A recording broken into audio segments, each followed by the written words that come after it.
Olá pessoal, sejam super bem-vindos a mais um vídeo do canal.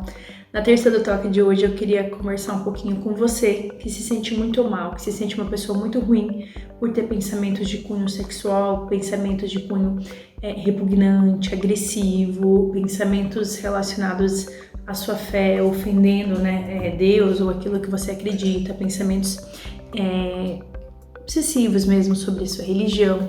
E no final das contas, vocês que se sentem pessoas psicopatas, pedófilos, pessoas ruins, por terem esses pensamentos intrusivos do toque.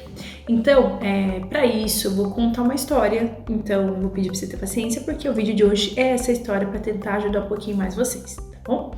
Lembrando, pessoal, que vocês precisam fazer tratamento. Toque é um transtorno mental e que precisa ser tratado com um profissional. Psicólogo, de preferência TCC para o tratamento do toque, porque é padrão ouro, e psiquiatra para a maior parte dos casos. Então, na dúvida, consulte um psicólogo e veja se é o caso de você consultar também um psiquiatra. Bom, vamos lá para nossa história. Vamos supor que eu tenho uma amiga, o nome dela é Júlia. A Júlia, ela tem um namorado, eles já estão há bastante tempo juntos, o nome dele é Daniel. E a Júlia e o Daniel, eles se conheceram na época da faculdade. E assim, eles tiveram uma relação bem bacana, desde o início eles eram muito próximos, né? Tanto que ela ficava grudada neles, e aí na época da faculdade ela até se afastou de nós, do grupinho de amigas, porque era tão bacana e tão intenso estar com ele, que pra ela acabou que fazia mais sentido vivenciar algumas situações com ele e não tanto com a gente. Mas ainda assim, né, a gente manteve a nossa amizade, tanto que a gente é amiga até hoje, então eles estão juntos há 12 anos e ainda assim a gente é amiga. Só que eu, por ser uma amiga muito próxima dela, eu vivenciei muito perto, sabe? Mesmo quando ela estava distante, eu vivenciava, assim, muito próximo as coisas que ela passava. E apesar de eu gostar do Daniel, inclusive, eu fui uma das pessoas aí que facilitou a relação deles, né? Que chegou a sair junto no começo, que fui vela, né? Não sei se ainda se usa esse termo, mas, enfim, acho que o pessoal que tá aqui assistindo é dessa época. E aí, o que acontece? Em alguns momentos, assim, passaram-se alguns anos, a gente se formou e tudo, 5 anos depois, né, que eles se conheceram, eu percebi, assim, que o Daniel, ele pegava, assim, pesado em algumas coisas que ele falava pra ela. Então, por exemplo, às vezes ele tava irritado com alguma coisa, ela ia e perguntava alguma coisa pra ele, aí quando via, tipo, ele pegava e dava uma patada nela, tipo assim, ela não tinha feito nada, ela foi perguntar um negócio.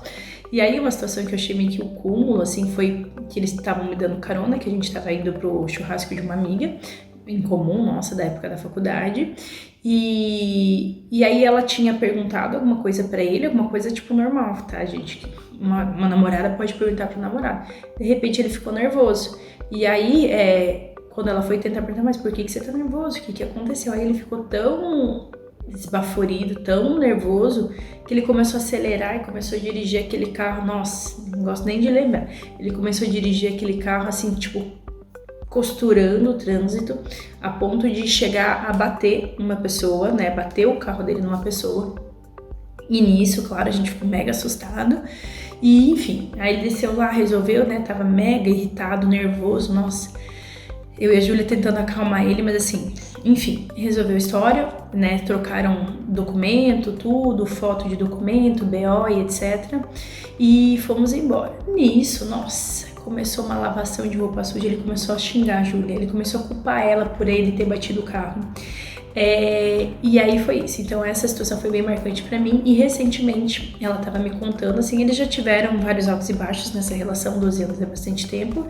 E assim, como eu falei, né, ele já chegou a perder o respeito por ela já há alguns anos. E a ponto, assim, de ter várias traições, mas ela gosta muito dele, né, que nem eu falei, na época do início da faculdade, nossa, ele era a vida dela e até hoje, assim, então ela acaba perdoando muito essas traições porque ela não consegue se ver sem ele. Só que aí, outra coisa que foi meio que o auge, assim, que ela tava me contando, é que além dele traí-la e dela perdoar, esses dias, né, ela viu algumas mensagens no celular dele, que ele tá saindo pelo jeito há bastante tempo com uma moça e que inclusive essa moça está ameaçando ele de que vai contar tudo pra Júlia, só que a Júlia já tá sabendo, né, porque enfim, ela já sabe do histórico dele, então ela já tá sabendo, só que ela gosta tanto dele que assim, ela finge que nada está acontecendo. Pra quê? Pra não perder ele. Porque ela tem medo de ir brigar por ele contra a parede e ele terminar efetivamente com ela. E aí essa moça tá ameaçando ele, e aí em um dado momento, quando a Júlia vai, pega o celular, ele vê. E aí, o que ele faz? Ele fica tão nervoso dela estar mexendo no celular dele que ele a culpa pela traição. Ele começa a dizer que ela não olhava mais pra ele do mesmo jeito. que ela era culpada dele estar traindo ela há tantos anos, porque afinal de contas ela não fazia ele se sentir desejado, que ela acabou engordando, né? Não foi muita coisa, mas sim, gente, né? Uma coisa é você ter 18 anos na época da faculdade quando você entra, outra coisa é você ter 30 anos, 20 anos, enfim, o metabolismo muda. E aí ele começou a culpabilizar ela, por ele estar traindo ela. Então, assim, não bastando ele estar traindo ela, ele ainda a culpa, como se fosse de fato culpa dele, sendo ela uma pessoa que já traiu as traições, uma pessoa super proativa com ele, ela vai, faz as coisas por ele, ela se doa, ela abre mão de estar com as amigas, ela abre mão de estar com a família dela para estar com ele, mas ainda assim, ele sempre arranja um jeito. No dia que ele bateu o carro, ele culpou ela, ele falou que a culpa era dela, que ela falava demais e que ele bateu o carro. No dia que ela descobriu essa traição e essas ameaças da moça, ele culpou ela, ele falou que a culpada de estar sendo traída é totalmente ela, que ele não tem culpa disso, que afinal de contas ele é homem e que era dever dela não dar margem, não dar brechas para ele traí-la.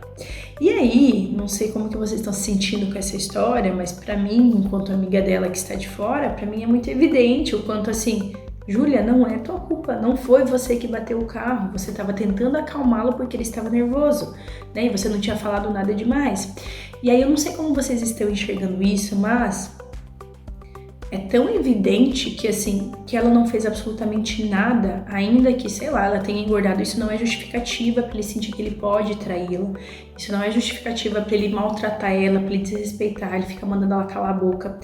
E ele acaba usando tudo isso contra a Júlia. A Júlia, por ser uma pessoa tão boa, tão inocente, ela acaba, sabe, falando, não, talvez seja erro meu, não, talvez realmente, olha, eu não uso mais aquelas roupas mais, sei lá, aquelas lingeries pra ele, eu de fato, talvez não tenho mais aquele corpo que eu tinha quando eu conheci ele, eu de fato, talvez não esteja sendo uma parceira tão boa quanto ele merece. Então, a Júlia, ela acaba se culpando e assumindo essa culpa que ele joga nela, e ela acaba não enxergando que, na verdade, ela é a vítima dessa história, e que o algoz aqui é ele, ou seja, o ruim da história é o Daniel, pelo menos nisso que a gente tá falando.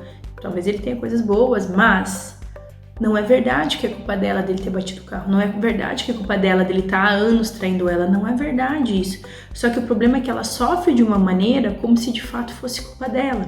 E cabe a nós tentarmos mostrar isso pra ela. Porque assim, é como se os olhos dela tivessem vendados. Ela tá tão imersa naquela situação que quando aquelas falas dele chegam pra ela, quando ele verbaliza isso pra ela, vem os pensamentos dela e fala, não, realmente é culpa sua. E ela acaba assumindo uma responsabilidade por algo que não é culpa dela. Bom, por que eu contei toda essa história pra vocês? Pra vocês entenderem o que o toque tá fazendo com a cabeça de vocês. Não muito diferente do Daniel, o toque faz vocês se sentirem culpados por uma coisa que não é culpa de vocês. O toque faz vocês sentirem que vocês são pessoas ruins por uma coisa que não foi vocês que fizeram. Então, quando o Daniel vai e fala pra ela, né, eu só contei uma partezinha da história, mas quando o Daniel vai e fala pra ela que, olha, as coisas estão indo mal no meu trabalho por sua culpa, ou que as pessoas já não gostam mais tanto dele por causa dela, que ela tornou ele uma pessoa pior. E as atitudes do Daniel? Isso não conta? O que conta é o que ele tá falando pra ela, mas infelizmente a Júlia, ela não consegue olhar pra isso. E o toque faz isso com vocês. Se vocês acharam que a Júlia está sendo injustiçada, é o que o toque faz com vocês também. Quando vocês falam que vocês são pessoas ruins, que vocês são psicopatas, que vocês são pedófilos, que vocês são pervertidos, por pensamentos que vocês não estão escolhendo ter, por pensamentos que estão invadindo a mente de vocês, por pensamentos que simplesmente parece que tem um paciente que fala que é que nem um raio, tem um paciente essa semana que falou assim, paciente novo, falou que é tipo um soco que vem, que tem pacientes que falam que simplesmente o negócio vem a vocês por algo que nem sequer é escolha de vocês.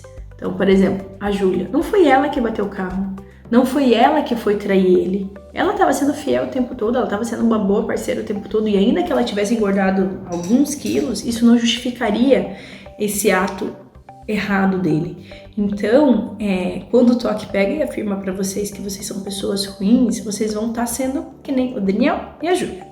A Júlia, que acaba assumindo pra si uma culpa que não é dela. Por que ela faz isso? Porque é uma pessoa boa, uma pessoa de coração bom, que pega e fala, gente, será que não é culpa minha mesmo? Será que, olha, afinal de contas, sou eu, né? E a vocês, a mesma coisa, é a minha cabeça, esses pensamentos estão na minha cabeça, então sim, talvez eu seja essa pessoa ruim.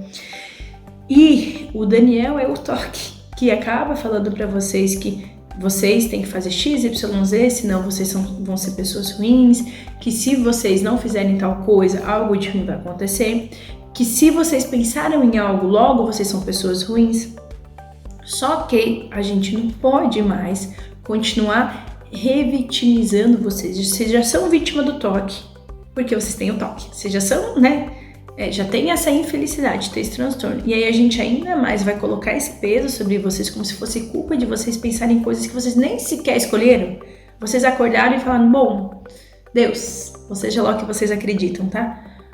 Universo, me coloca um transtorninho mental, vai ser bom. Deixa eu ter empatia com as pessoas que têm transtorno mental. Vocês pediram isso? Vocês pedem para ter esses pensamentos incômodos e repugnantes na cabeça de vocês? Não, vocês não pediram. Então, por que a gente vai culpar vocês por vocês estarem pensando em algo que é fruto do transtorno de vocês e não tem nada a ver com o caráter de vocês? Entendem, pessoal? Bom, dei uma viajadinha para variar, mas é isso que eu queria. Eu quero saber se esse vídeo, se essa história fez sentido para vocês, como que essa história tocou vocês, me contem aqui embaixo.